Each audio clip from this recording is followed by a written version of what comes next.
Assalamualaikum warahmatullahi wabarakatuh.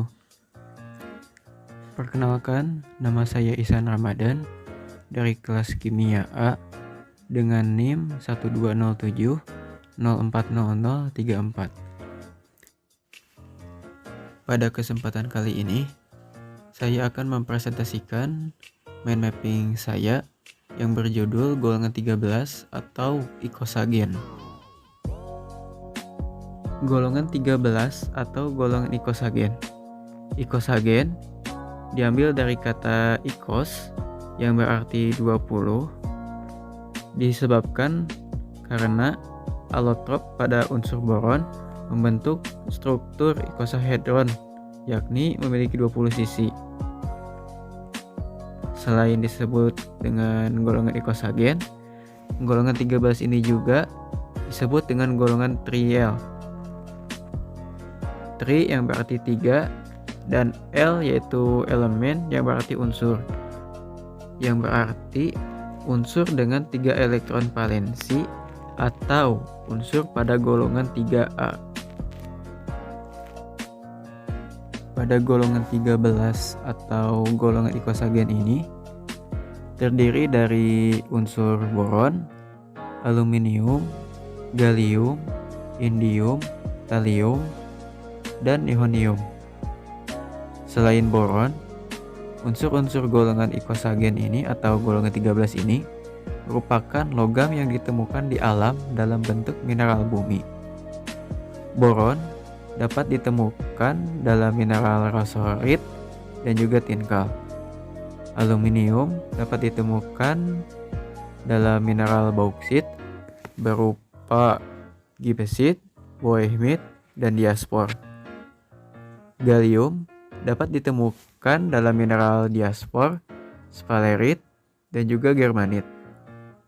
Indium dapat ditemukan dalam mineral roquesit.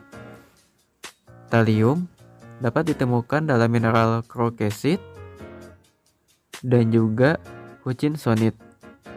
Sedangkan nihonium dia adalah merupakan unsur baru yang diperoleh dari reaksi fusi antara bismut dan zinc.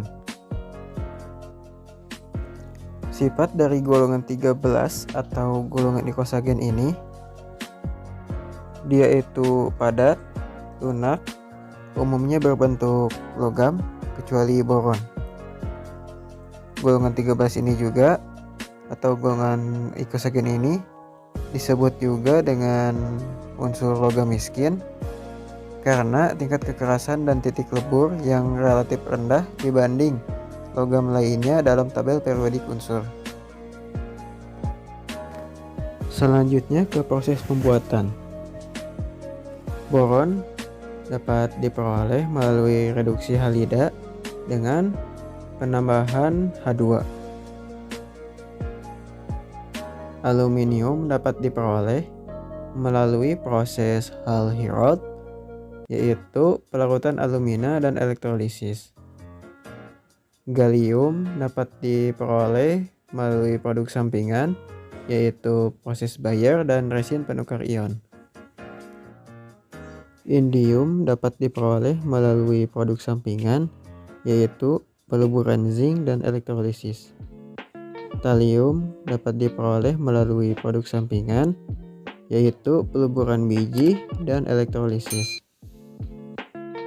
Nihonium dapat diperoleh melalui reaksi fusi bismut dengan isotop 209 dan tembaga 70. Kegunaan golongan 13 atau golongan ikosagen. Boron biasa digunakan pada alat gelas lab, deterjen, dan juga serat kaca. Aluminium biasa digunakan pada kaleng minuman, badan pesawat, dan juga rangka pintu. Lalu gallium biasa digunakan pada komponen-komponen elektronik, termometer, dan juga obat farmasi. Lalu indium biasa digunakan untuk bahan pembuatan layar sentuh, lalu juga termometer dan segel vakum. Thallium sempat digunakan sebagai racun tikus, namun karena dapat berdampak pada manusia, akhirnya penggunaan racun tikus ini dihentikan. Lalu kegunaan lain talium ini digunakan pada optik inframerah dan juga superkonduktor. Lalu nihonium, karena dia ini merupakan unsur yang baru, jadi dia masih digunakan untuk meneliti zat-zat radioaktif.